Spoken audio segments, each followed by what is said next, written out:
Hi, I'm Tom Hill with the University of Wyoming Cooperative Extension Service. I'm the extension educator that nominated the Brown property for this extreme makeover project. Now, what makes this property unique is that this is sitting on an ancient sand dune east of Casper. If we destroy this vegetation that's on this surface, we can have an active sand dune. Now, the Browns are not unique. They're new to the property, they're new to Wyoming. They have horses, and we got to watch out for the grazing of those horses so we don't destroy what they have. And they also have issues with weeds, limited irrigation for a nice green vegetative area that they want to call a landscape. So we're going to have all sorts of resource people helping them through this process. So I hope you enjoy what you see, and furthermore, take home some lessons that we can teach the Browns. Okay, well, my name is Tim Brown, and this is my wife, Krista. And we are originally from Georgia, and we've been here in Wyoming now almost 5 years. We've been on this property for about 1.5 years now, and we have 2 kids, 3 horses, and a dog. And that's the Brown family. I just always wanted land, and we've got 20 acres here, and we love it. And we looked at other houses that had horse setups already, but either the house was too small, or I wanted more land, or there's something wrong with the property I didn't like, or she didn't like. So we finally saw this property on the internet and came out here and looked at it. And I remember her sister and our brother-in-law said, "Y'all are nuts," because I mean it was nothing but sand all the way around the house, just dirt blowing. Middle of summer when we looked at it, it was so hot. But I really liked the house, and I love the fact that we were way out here, still got a little view of the mountain, lots of property. And my big word I kept thinking was potential. There's potential. Yeah, she can, or we thought we could landscape anything. I'd say number one is probably the wind. Is as far as trying to plant grass seed, wind immediately comes and blows it away.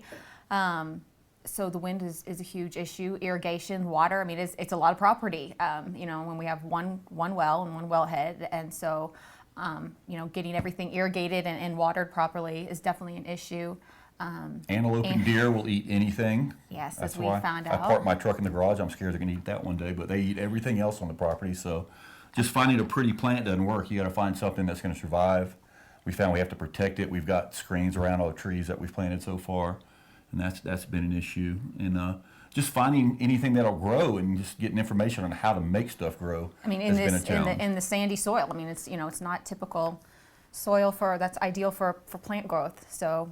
Or establishing grass or whatnot. The sandy soil has made it very difficult. Financially, it's a lot more expensive to try to get a blade of grass to grow out here than it ever was anywhere else we've ever been. So, I mean, exactly. I mean, I don't think we've ever needed help with any kind of landscaping and yard maintenance before, but we quickly figured out that we couldn't quite. The challenges were a little too big.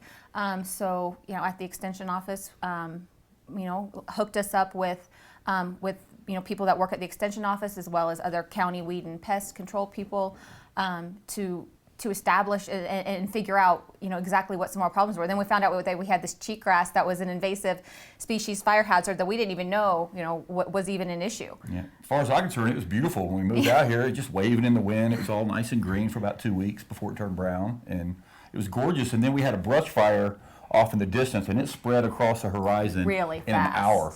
And that's when a little scary. Yeah, when we found out really what cheatgrass was and how dangerous it can be and how invasive it is on all the other natural grasses that are here. And that's why we've done the treatment on it, and hopefully in spring we're going to reap the rewards from everything we've done so far.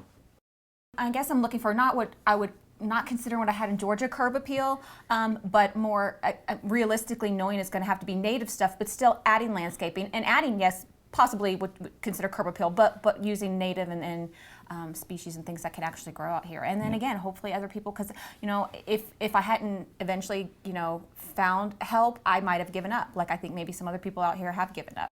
Well, as we do go forward, one thing I'm hoping to see or hoping to do is to learn a lot more about what we can do here and getting more hands-on advice about how to make this into the property of our dreams, and how what we're doing here can help the neighbors here that are around us see what they can do also.